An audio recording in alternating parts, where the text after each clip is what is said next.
Assalamualaikum warahmatullahi wabarakatuh. Perkenalkan, nama saya Yasmin Safitri dengan NIM 400401236300046 dari TRKI Angkatan 2023 Universitas Diponegoro. Pada kesempatan kali ini, saya akan mempresentasikan hasil makalah saya yang berjudul Sumber Hukum Islam Berdasarkan Hadis. Segala puji bagi Allah Subhanahu wa Ta'ala yang telah memberikan kita nikmat iman, Islam, dan kesempatan untuk terus belajar. Salawat serta salam semoga selalu tercurah kepada junjungan kita, Nabi Muhammad SAW, keluarga, sahabat, dan umat beliau hingga akhir zaman. Video ini akan membahas secara singkat tentang apa itu hadis, bagaimana kedudukannya sebagai sumber hukum Islam, dan hubungannya dengan Al-Quran, serta bagaimana penerapannya dalam kehidupan kita sehari-hari. Secara bahasa, hadis berarti ucapan atau perkataan, sedangkan secara istilah, hadis mencakup semua ucapan, perbuatan, dan ketetapan Nabi Muhammad SAW yang menjadi pedoman bagi umat Islam. Hadis memiliki 3 unsur penting. Yang pertama, sanad, yaitu rantai periwayatan. Siapa yang meriwayatkan hadis tersebut dari Rasulullah sampai kepada kita. Kedua, ada matan, yaitu isi atau pesan hadisnya. Yang ketiga, ada rawi, yaitu orang yang meriwayatkannya. Dalil tersebut ada pada surat An-Najm, surat ke-53, ayat 3-4. Bismillahirrahmanirrahim. Wa ma yantiqu anil hawa. Dan tidaklah yang diucapkan itu Al-Quran menurut keinginannya. In huwa illa wahu yuha. Tidak lain, Al-Quran itu adalah wahyu yang diwahyukan kepadanya. Menurut para ulama seperti Al-Ghawri, hadis mencakup perkataan, gaul, perbuatan, fiil, ketetapan, takrir, dan juga sifat Nabi SAW.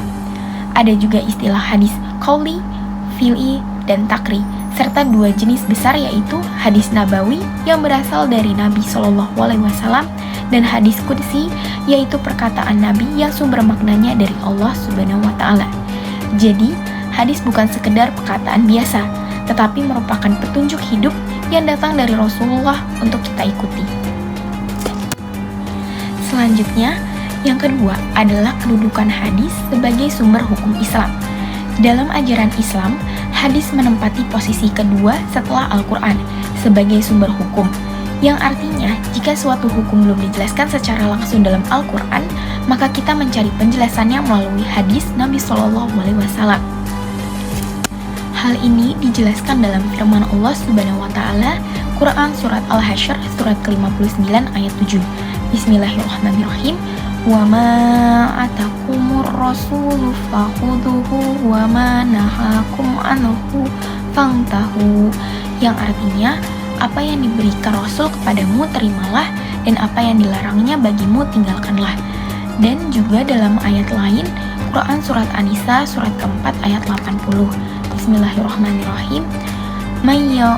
Mayyuti'ir rasulu faqad ata'a Allah, yang artinya siapa yang menaati Rasul Muhammad SAW, maka sungguh telah menaati Allah. Dari sini jelas bahwa menaati Rasulullah berarti menaati Allah. Maka hadis memiliki kekuatan hukum yang tidak bisa dipisahkan dari Al-Quran. Selanjutnya adalah kedudukan hadis terhadap Al-Quran. Hadis dan Al-Quran memiliki hubungan yang saling melengkapi. Al-Quran berisi ketentuan umum, sedangkan hadis menjelaskan rincian pelaksanaannya. Sahabat Nabi juga selalu menjadikan Al-Quran sebagai rujukan utama, lalu sunnah Nabi sebagai penjelasnya. Hal ini sesuai dengan hadis terkenal tentang Mu'adz bin Jabal ketika Rasulullah mengutusnya ke Yaman dan bertanya, "Dengan apa engkau memutuskan perkara?" Mu'adz menjawab, "Dengan kitab Allah." Rasul bertanya lagi, "Jika tidak kau temukan di dalamnya?" Ia menjawab, "Dengan sunnah Rasul. Jika tidak ditemukan juga, aku akan beritijad dengan akalku." Lalu Rasulullah menepuk dadanya dan berkata, "Segala puji bagi Allah yang telah memberi petunjuk kepada utusan Rasulnya." Hadis riwayat Abu Dawud. Hal ini menunjukkan urutan sumber hukum Islam dari mulai Al-Quran, kemudian hadis, baru ijtihad. Selanjutnya ada fungsi hadis terhadap Al-Quran. Fungsi hadis terhadap Al-Quran dibagi menjadi 3 hal utama. Yang pertama, menjelaskan ayat yang masih umum. Contohnya perintah sholat dalam Al-Quran yang dijelaskan oleh sabda Rasulullah SAW. Bismillahirrahmanirrahim. Shollu kama ra'aitumuni usolli, yang artinya sholatlah kalian sebagaimana kalian melihat aku sholat. Hadis riwayat Al-Bukhari nomor 628 dan hadis riwayat Muslim nomor 1533. Yang kedua, ada menguatkan hukum yang sudah ada dalam Al-Quran. Misalnya perintah berpuasa yang ada pada Quran surat Al-Baqarah surat kedua ayat 185. Bismillahirrahmanirrahim. Faman syahida minkumun syahra falyasuh, yang artinya barang siapa di antara kamu melihat bulan, maka hendaklah ia berpuasa. Hal ini diperkuat oleh hadis Rasulullah SAW yang berbunyi, sumu liru yatihi wa aftiru liru yatih fa'in gumma alaikum fa'akmilu sahbana salasiyat, yang artinya berpuasalah kalian dengan melihat hilal dan berbukalah mengakhiri puasa dengan melihat hilal. Bila ia tidak tampak olehmu, maka sempurnakan hitungan Sya'ban menjadi 30 hari. Hadis riwayat Bukhari dan Muslim. Yang ketiga, ada menetapkan hukum baru yang tidak disebut dalam Al-Quran. Contohnya larangan menikahi dua perempuan yang bersaudara secara bersamaan. Rasulullah bersabda, la yuhma'u bainal mar'ati wa ammatiha wala bainal mar'atihi wa khatilatiha, yang artinya janganlah menikahi perempuan dengan bibinya sekaligus, baik bibi dari ayah atau dari ibu. Hadis riwayat Bukhari nomor 5109 dan Muslim nomor 1408.